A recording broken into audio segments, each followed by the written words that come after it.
खरं कारण काय होतं माहितीये त्याला भेटायला जाण्यामागचं? काय? मला माझं लग्न वाचवायचं होतं. शालू, हे बाळा, हो बाबा. मग मी नोटीस बघून खूप घाबरले होते हो. म्हणजे मी बोलले नाही तुम्हाला. मला घटस्फोट नको होता. मला खरंच नको होता. मला वाटलं होतं की आता जाऊन त्यांना भेटेन, आमच्यात बोलणं होईल आणि हे लग्न वाचेल. मला मनापासून हे लग्न वाचवायचं होतं, कारण माझ्या बाळापासून त्याच्या बाबांना दूर करायचं नव्हतं मला. पण बाबा श्री काही ऐकून घ्यायलाच तयार नव्हता. तो ना द्वेष करतो, माझा तिरस्कार करतो. त्याच्या मनात फक्त राग आहे माझ्याबद्दल. आणि पिंट्यालाही माफ नाही केलंय त्यांनी. ते कधी करणारही नाहीत. हे बघ, जरा वेळ जाऊ दिलास ना तर सगळं ठीक होईल बाळा. नाही होणार बाबा. सगळंच रिपेअर व्हायच्या पलीकडे गेलंय आता. ही माणसं माझ्या बाळाला स्वीकारतील असं नाही वाटत मला. हे बघ, हे असं काही मनात नको आणू तू. नव्हतंच आणलं बाबा. त्याने डिवोर्सची नोटीस पाठवली ना तेव्हाही मला धक्का बसला होता. पण मी खरं नव्हतं मानलं. एवढंच कशाला हातात चेक द्यायला गेले तेव्हाही वेडी आशा होतीच की मनात. भेटलो एकमेकांना तर गैरसमज दूर होतील. मी बोलेन त्याच्याशी, सांगेन त्यांना की बाबा माझं काही चुकलं असेल तर मला माफ कर. पण नको भांडूया, आपण बोलूया एकमेकांची. पिंट्या, माझ्या घरचे, तुझ्या घरचे, सगळ्यांना सोड. आपण आई बाबा होणार आहोत. आता आपण आपल्या बाळाच्या भविष्याचा विचार करूया. अगं मग बरोबरच आहे ना तुझं. बाबा त्याने बाळासाठी जर मला सांगितलं असतं ना की तू तुझ्या माहेरशी संबंध कमी कर, तर मी तेही केले असते हो. मला लग्न वाचवायचं होतं माझं. पण त्याला ते नकोच आहे. त्याला मी नकोय. त्याच्या बोलण्यात ना मला राग जाणवत होता. मी नाही बोलू शकले हो. माझी हिंमतच नाही झाली. खूप अवघड होऊन बसलो बाबा सगळं. हे बघ, काळ हे औषध आहे या सगळ्यावर. आई, आजी, छोटी आई, मोठी आई, बेबी आत्या, सरू मावशी, आई, बाबा, या सगळ्यांना खूप मनापासून जिंकण्याचा प्रयत्न केला होता हो मी. कुठे कमी पडले बाबा? या कुणालाही एकदाही वाटलं नसेल का हो की मी यातलं काहीच मुद्दाम केलं नाही? एवढाही विश्वास निर्माण नाही करू शकले मी कुणाच्याच मनात. श्री म्हणतो ते बरोबरच आहे. 1.5 वर्ष वाया घालवलं मी त्या घरात. असं म्हणाले ते? त्याचीच तर किंमत मोजली आहे त्याने. 51 लाख रुपये.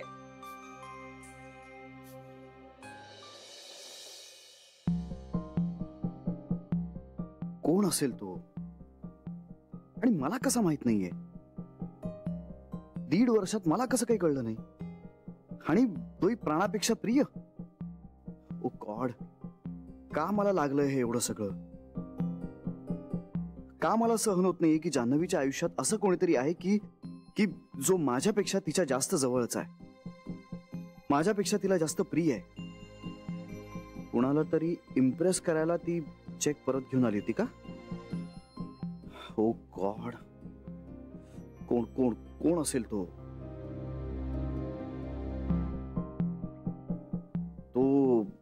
तो तिचा कोणी मित्र, जुना मित्र की नवीन मित्र? पण भेटला कधी तो तिला? पण जुना असेल तर तिनं माझ्यापासून लपवलं का? आणि नवीन असेल तर मला तिनं कळवलं का नाही? की ह्या सगळ्या प्रकारात मी गाफील राहिलो आणि तिची नव्यानं मैत्री झाली कोणाशी? आणि मुळात तो इतक्या जवळ तिच्या आला कसा? आणि तोही एवढ्या कमी वेळात?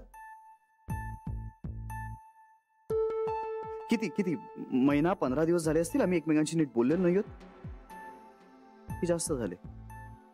नाही, मला आत्ता आठवत नाहीये. पण हा कोण आहे हे कळल्याशिवाय आता मला चैन नाही पडणार. का माझ्या एवढ्या डोक्यात घुसलाय तो? का मला सहन होत नाहीये, का मला एवढा त्रास होतोय तिच्या बोलण्याचा. नसतो भेटलो ना तर बरं झालं असतं, भ्रमात तरी राहिलो असतो. आता आता सगळंच बिनसलंय.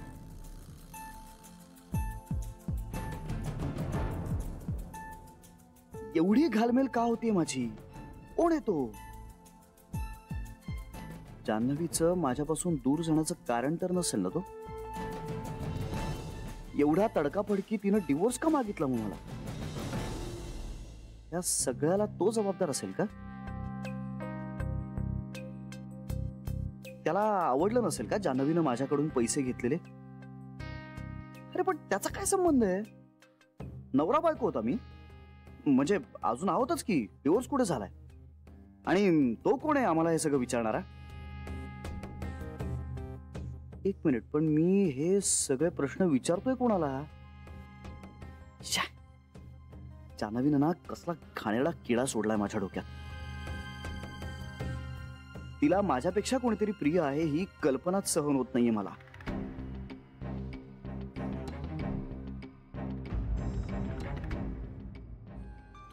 तू काय म्हणालीस मग? बाबा, मला माझ्या बाळाचे बाबा हवे होते. हे चेक वगैरे सगळं निमित्त होतं. खरं तर मला श्रीशी बोलून सगळं सॉर्ट करायचं होतं. आशावाद असतो ना आपल्या मनात. एकदा शेवटचे प्रयत्न करून बघूया असं वाटत राहतं आपल्याला. पण त्याचं सगळंच ठरलंय हो. माझ्या बाळासाठी मी खूप प्रयत्न केला पण नाही यश आलं मला. आता कुठल्या तोंडाने मी माझ्या बाळाला सामोरी जाणार आहे? काय सांगू मी त्याला? बाबा हो, मी तर इतकाही विचार केला होता की त्याला म्हणावं आयुष्यभर नको बोलूस माझ्याशी, पण माझ्या बाळाला, आपल्या बाळाला अंतर नको देऊस. हात जोडून सांगावं त्याला असं वाटलं होतं. पण तो इतका दुरावलाय ना की मला ओळखीचा वाटलाच नाही. एक वेगळाच माणूस होता. म्हणजे माझ्या मनात एक श्री होता आणि माझ्या समोर एक वेगळाच माणूस होता. आणि त्या अनोळखी माणसाकडे मी काय बोलणार होते? बाबा, मी बोलूच शकले नाही की माझ्या पोटात तुझा अंश वाढतोय. कसं सांगू मी एका अनोळखी माणसाला? बरं, सांगू नाही त्याला या गोष्टीवर किती विश्वास बसणार होता हे मला माहिती नाही. त्याला तो सुद्धा माझा स्वार्थच वाटला असता. माझं काहीतरी कारस्थान. काय स्वार्थ असणार आहे एका गरोदर बाईचा? तिच्या बाळाला त्याचा बाप मिळायला हवा, यात कसलं आलंय कारस्थान? त्याची माझ्याकडे पाहण्याची दृष्टी बदलली आहे बाबा. ठीक आहे बाळा, तू आता या सगळ्याचा नको जास्त विचार करूस. सगळ्याचा नाही बाबा, मी फक्त माझ्या बाळाचा विचार करते. त्याच्या नशिबासाठी खूप वाईट वाटतंय मला. एकदम भीती वाटायला लागली हो बाबा. मी कसं वाढवणार आहे त्याला? त्याला कुटुंब देऊ शकणार आहे का? त्याच्या बाबांचं प्रेम कसं देऊ मी त्याला? मला इमोशनली असं रिकामा वाटायला लागलंय हो एकदम. मी ना श्रीला आज भेटले नसते तर बरं झालं असतं. सगळं सुरळीत होणार आहे ही मनातली आशा तरी विझली नसती. बाबा, नव्हतं मोडायचं मला माझं लग्न. मोडू द्यायचंच नव्हतं.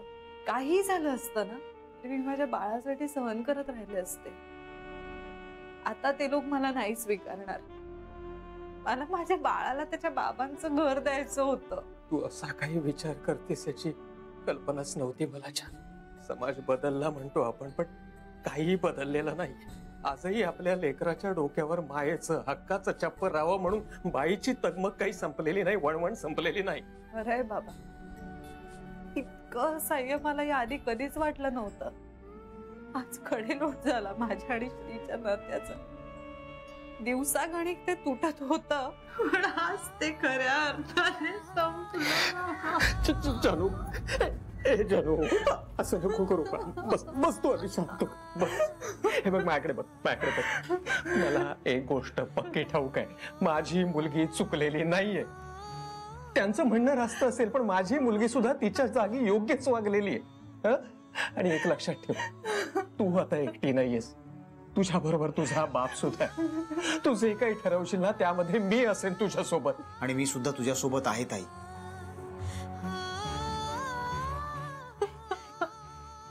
ताईडा यार, नको ना तू रडूस प्लीज. ताई, या बाळासाठी काय वाटेल ते करायला मी तयार. अगदीच काही झालं ना तर मी स्वतःला विकायला सुद्धा मागे पुढे पाहणार नाही. खरंच ताई, पण ह्या बाळाची आबा नाही होऊ देणार. तू सांग बाळाला की हा मामा जोवर जिवंत आहे तोवर काळजी करण्याचं काहीच कारण नाही.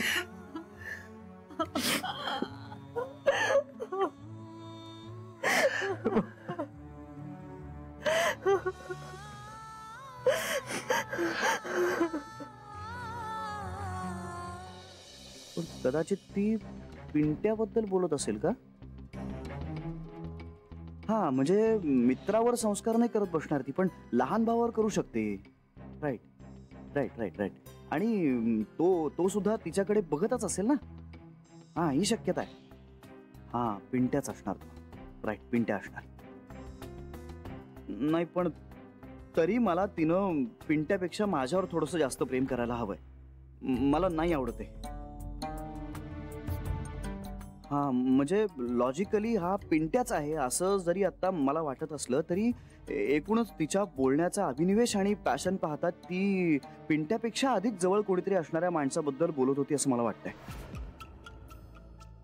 कोण आहे तो? मला ह्या प्रश्नाचा त्रास होत असला ना तरी उत्तराची मला प्रचंड भीती पण वाटतेय. कोण असेल तो? कोण असेल? मिळेल का मला उत्तर ह्या प्रश्नाचं?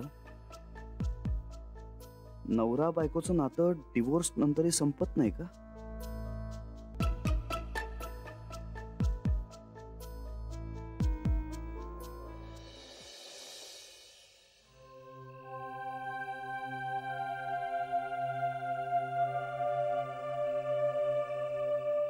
हाय जान्हवी.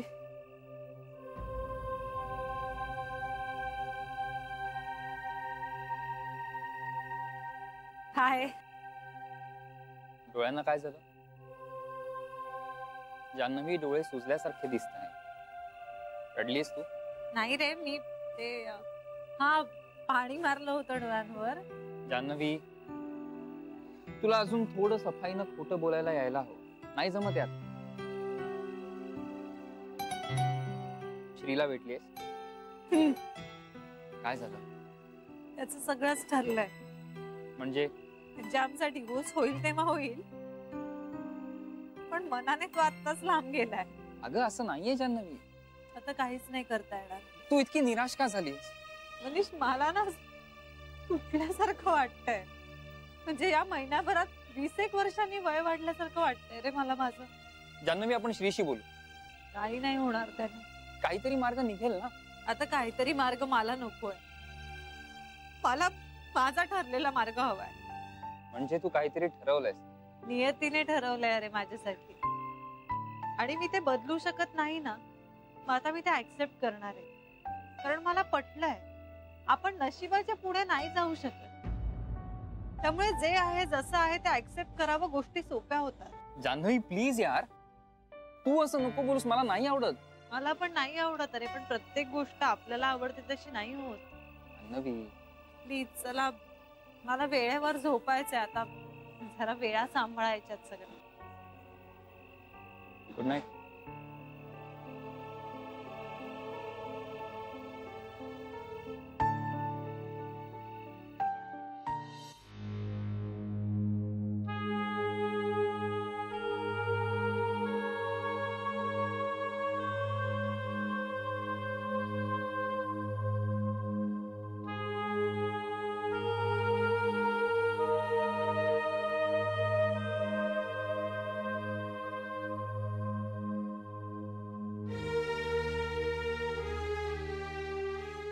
गोखल्यांकडे जाऊन आल्यानंतर तू रडणार.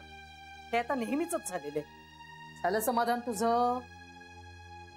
तेलही गेलं आणि तूपही गेलं. हाती आलं काय धुपाटणं. पैसेही गेले, लग्नही गेलं. आता कसं करशील सगळं एकटीने? करावंच लागेल. डॉक्टर नाही का म्हणाले, आईच बाळासाठी वॉरियर होते. पोर जन्माला घालणं एवढं सोपं नाहीये जानू. अगं, बाळणपणाचा खर्च आहे, मुलाच्या औषध पाण्याचा खर्च आहे, त्याचं शिक्षण. कसं भागणार? आता पिंट्याही नोकरीला नाहीये. आई हे बघ, माझी नोकरी आहे, मी ओव्हर टाइम करेन.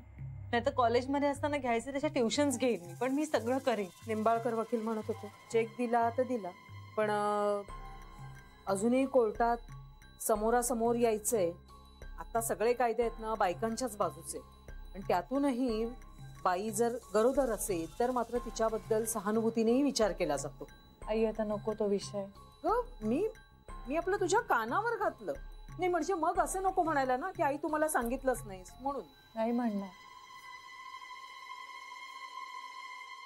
अगं ए जानू हळू. आई थँक्यू कशाबद्दल? मला आठवणीने दूध दिलंस म्हणून. काळजी नको घ्यायला. आई होणं अवघड असतं, तेवढंच आजी होणंही सोपं नसतं. आई मला लवकर झोपायचं. बरं बरं झोप झोप झोप. सकाळी लवकर उठायचं ये ना, स्वयंपाक पाण्याचं बघायचंय तुला.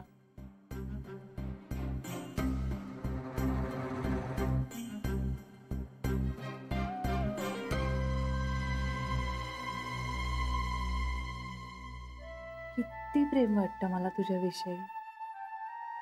असं कुणाविषयीच कधीच वाटलं नव्हतं.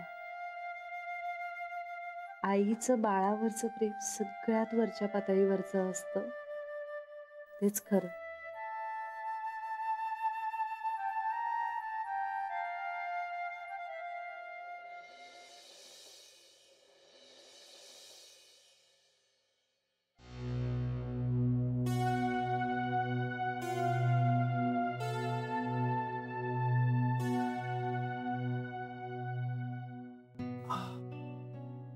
श्री, असा का दिसतोयस?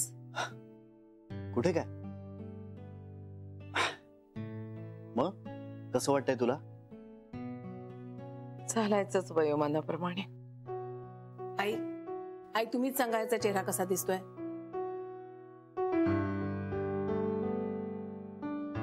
अरे खरंच काही नाही झालंय मला. निदान खोटं तरी बोलू नको श्री. अगं कदाचित माझी झोप झाली नसेल म्हणून असेल थोडस.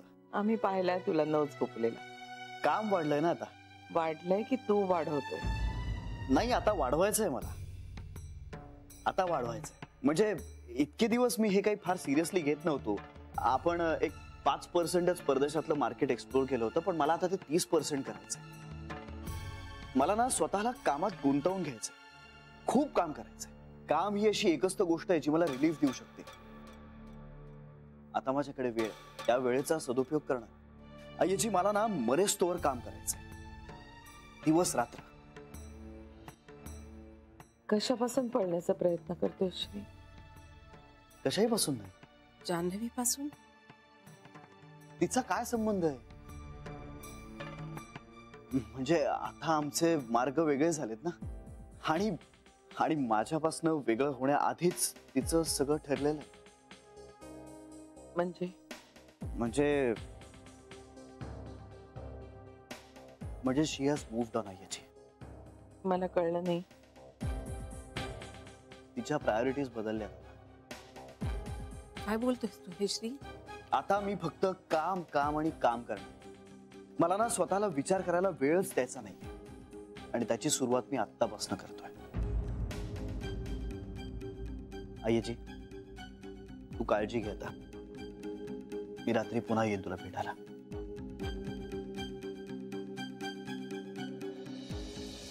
आई मी आलेच. श्री अरे नाश्ता.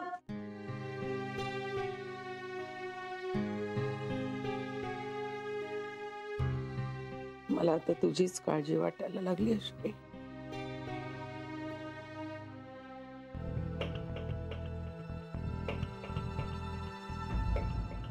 याच्यात मी सॉसची वाटी ठेवली होती. कुठे आहे माझ्याकडे? मी शिरा केला तर तो कुठे आहे? तुझ्या हातात काय? चला आणले सगळ्यांनी घेतलंय ना? हो हे तिकडे सगळं ना श्रीच्या आवडीचं झालंय. सँडविच, शिरा, पोहे, उपमा. आता आपण एवढ्या प्रेमाने केलंय म्हटल्यावर थोडं थोडं खाईलच ना. इंदे अगं त्याला एका वेळेला हे सगळं केलेलं नाही आवडत ना, मग कशाला करता तुम्ही? हे बघ आता तो हे सगळं बघितल्यावर रागावेल, आणि सकाळी खाण्यावरून चिडचिड हवी का आपल्याला? बहिणी नाही चिडणार. आम्ही एवढ्या प्रेमाने केले ना, थोडं थोडं खाईलच तू, आणि नाही खाल्लं ना तर आग्रह करू. हो हे बघ आम्ही तुझ्यासाठी काय काय केलंय. शिरा केलाय, सँडविच केलंय, पोहे केले, उपमा केलाय. हा पटकन खाऊन घे. चल चल बस बस बस. मोठी आई, मी कित्येकदा सांगितलंय हे असं नका करत जाऊ. तू सांगितलंयस रे, पण आम्हाला कळायला जरा वेळ लागतो ना. आम्हाला कळायला वेळ लागतो ना. आणि किती दिवस झाले रे तू धड खात पित नाहीयेस, आम्हाला चैन पडत नाही रे. आणि एरवी कसं जान्हवी असायची स्वयंपाकघरात, ती बरोबर शिस्त लावायची आम्हाला. ती म्हणायची तुमची कितीही इच्छा असली तरी श्री एवढं सगळं खाणार नाहीये, कुठला तरी एकच पदार्थ करा. पण आता नेमकी ती नाहीये ना घरी. मग मग